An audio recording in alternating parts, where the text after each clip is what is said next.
मेरे प्यारे साथियों, आपको बहुत बहुत खुशी मिलेगी इस बात को जान करके कि उत्तरकाशी टनल में जो हमारे 41 मज़दूर फंसे हुए थे, उनको 28 नवंबर रात 8:35 के अंदर अंदर सही सलामत बाहर निकाल लिया गया है। और जो हमारे 41 मज़दूर अंदर फंसे हुए थे टनल के अंदर, उन सब का स्वास्थ्य और सारी सिचुएशंस सब कुछ नॉर्मल है और सबको बिल्कुल सही सलामत टनल के बाहर निकाल लिया गया है।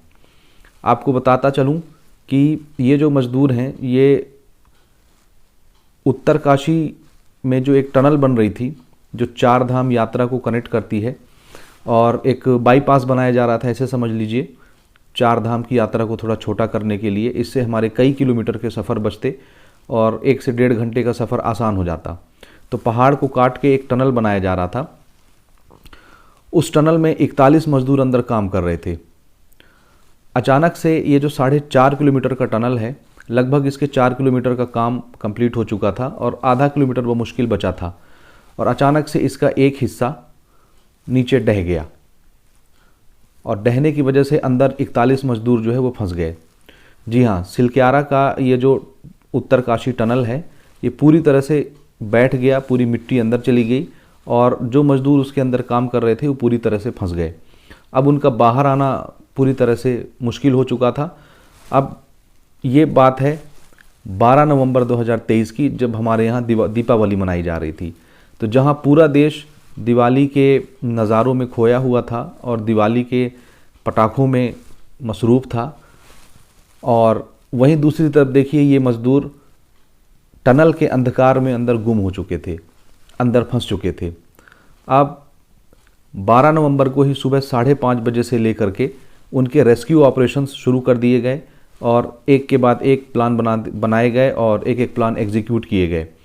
आपको पता है, कभी हॉरिजॉन्टल ड्रिलिंग की जाती और कभी वर्टिकल ड्रिलिंग की गई, क्योंकि हॉरिजॉन्टल ड्रिलिंग जिस ऑगर मशीन के तहत हम कर रहे थे, वो लगभग ड्रिल करते करते करते जब मज़दूरों का जो डिस्टेंस है वो जब 12 मीटर लगभग बचा, तो ऑगर मशीन का ब्लेड ही टूट गया और अंदर फंस गया। इसलिए अब सुरंग के मुहाने से यानी हॉरिजॉन्टल ड्रिलिंग करना संभव नहीं था जब तक उस ब्लेड को निकाला नहीं जाता। तो फिर जो रेस्क्यू एजेंसियां थीं, उन्होंने दूसरे प्लान को एग्जीक्यूट करना शुरू किया और वर्टिकल ड्रिलिंग यानी पहाड़ के ऊपर से ड्रिल करना शुरू किया। और उसमें भी नीचे बहुत सारे पत्थर थे, इस वजह से थोड़ी ड्रिलिंग में प्रॉब्लम आने लग गई और उसको भी किसी कारणवश रोकना पड़ गया। इसके बाद फिर मैनुअल ड्रिलिंग करना शुरू किया गया। मैनुअल यानी अब हाथ से पत्थर को तोड़ने का काम शुरू किया गया और अंदर सुरंग बनाने का काम शुरू किया गया। और इसके लिए सेना को बुलाया गया और रैट माइनर्स की सहायता ली गई। रैट माइनर्स किसको कहते हैं? तो इसका जवाब ये है कि ये ऐसे माइनर्स होते हैं जो बहुत छोटे से छेद में अंदर जाके हाथ से ही खुदाई का काम करते हैं। और ये जो 12 मीटर की दूरी रह गई थी, इसको रैट माइनर्स के थ्रू ही हाथ से छोटे छोटे कुदाली लेकर के, छोटे छोटे फावड़े लेकर के खुदाई की गई और रेस्क्यू ऑपरेशन को पूरा किया गया। रैट माइनर्स की खासियत ये होती है कि यही धीरे धीरे अपने हाथ से ही खुदाई करते हैं और जो अंदर मलबा निकलता है उसको बाहर लेकर के खुदाते हैं स्ट्रक्चर में। अब एक रैट माइनर्स जो है वो लगभग 2.5 क्विंटल का मलबा अपने साथ खोद के बाहर लेकर के आता था। और अंदाज़ा लगाइए 12 नवंबर से लेकर के, यानी 12 नवंबर की सुबह 5:30 बजे से लेकर के आज 28 नवंबर की रात 8:30 बजे तक लगभग 17 दिन बनते हैं और लगभग 399 घंटे लग गए उन मज़दूरों को बाहर निकालने में। ये न्यूज़ अभी रात में आई 8:30 बजे कि लगभग 7:50 पर पहला मज़दूर जो है वो बाहर निकाला गया और फिर उसके बाद 7:50 से 45 मिनट के अंदर अंदर जितने मज़दूर थे यानी 41 मज़दूर, उन सबको सही सलामत टनल से बाहर निकाल लिया गया। और सारे मज़दूर खुद ब खुद क्रॉलिंग करके आए। जो आर्मी वाले आप देखते होंगे इस तरह से चल के आते हैं, तो इस तरह से जितने भी मज़दूर उसके अंदर थे 17 दिन से मौजूद थे, वो अपने आप चल के बाहर निकले, क्रॉलिंग करके आए और उनके लिए फिर विशेष व्यवस्थाएं रखी गई थी। टनल के अंदर ही एक टेम्परेरी हॉस्पिटल बनाया गया था जहां उनका ऑर्डिनरी चेकअप होगा।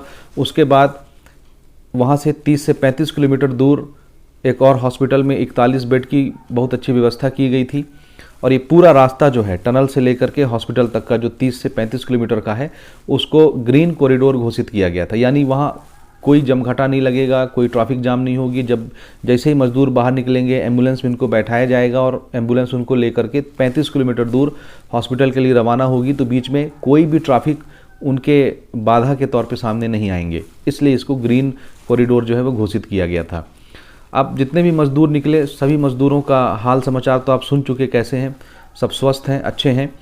और उत्तराखंड के जो मुख्यमंत्री हैं उन्होंने सभी मज़दूरों के लिए, पुष्कर सिंह धामी जी ने सभी मज़दूरों के लिए 1-1 लाख रुपए देने का अनाउंसमेंट किया और 1 महीने की सैलरी प्लस छुट्टी, यानी सैलरी भी मिलेगी, छुट्टी भी मनाएंगे वो 1 महीने तक और अपने फैमिली के साथ अब वो रहेंगे।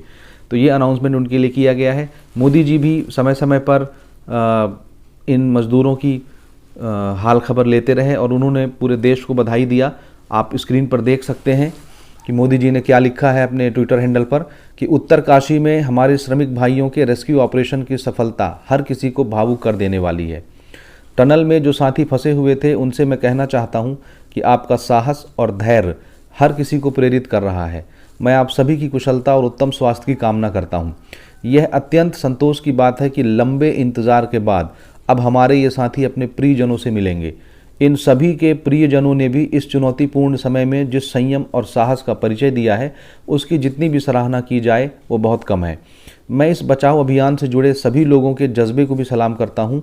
उनकी बहादुरी और संकल्प शक्ति ने हमारे श्रमिक भाइयों को नया जीवन दिया है। इस मिशन में शामिल हर किसी ने मानवता और टीम वर्क की एक अद्भुत मिसाल कायम की है। तो हमारे मोदी जी ने भी पूरे देश को बधाई दिया है इन 41 मजदूरों के टनल से बाहर निकलने पर। अब ये पूरा ऑपरेशन 17 दिन का था, बीच बीच में क्या हुआ कैसे हुआ वो सारे न्यूज़ आपको मिलते रहे हैं। तो फिलहाल मैं इस रिपोर्ट में सिर्फ आपको ये बताना चाहता हूँ कि हमारे जो श्रमिक भाई हैं वो सकुशल 17 दिन के बाद उस टनल से बाहर आ गए हैं। उनको 1-1 लाख रुपए का इनाम भी दिया जाएगा उत्तराखंड सरकार की ओर से, 1 महीने की छुट्टी दी जाएगी, प्लस उनको वेतन भी दिया जाएगा छुट्टी पर रहने के बावजूद भी। और पूरे देश में खुशी का माहौल है, खुशी की लहर है कि हमारे एक भी मजदूर को जो है वो किसी किस्म की कोई क्षति नहीं पहुंची, कोई हानि नहीं पहुंची। तो ईश्वर का बहुत बहुत धन्यवाद है कि सभी मजदूर सकुशल टनल के बाहर आ गए हैं। और इससे हमको एक सीख ये मिलती है कि हमको अपने जीवन में साहस और धैर्य कभी नहीं खोना चाहिए। चाहे किसी भी तरह की परिस्थितियां आएँ, हमको हमेशा डट करके उसका सामना करना चाहिए। अब आप देख सकते हैं हमने कितना टीम वर्क मजबूत किया, कितने प्रॉपर तरीके से हमने काम किया और हमारी टीम ने सभी मजदूरों को सकुशल बाहर निकाला। भले इसमें थोड़ा सा वक्त लग गया लेकिन फिर भी हमने कर दिखाया। तो सलाम है ऐसे लोगों को जिन्होंने इसमें हिस्सा लिया और उन मजदूरों को बाहर निकाला। तो इस वीडियो में फ़िलहाल इतना ही। वीडियो को शेयर करना मत भूलिएगा। चैनल पर अगर आप पहली बार आए हैं सब्सक्राइब कर लीजिए। मिलते हैं अगली वीडियो में। वीडियो देखने के लिए बहुत बहुत धन्यवाद।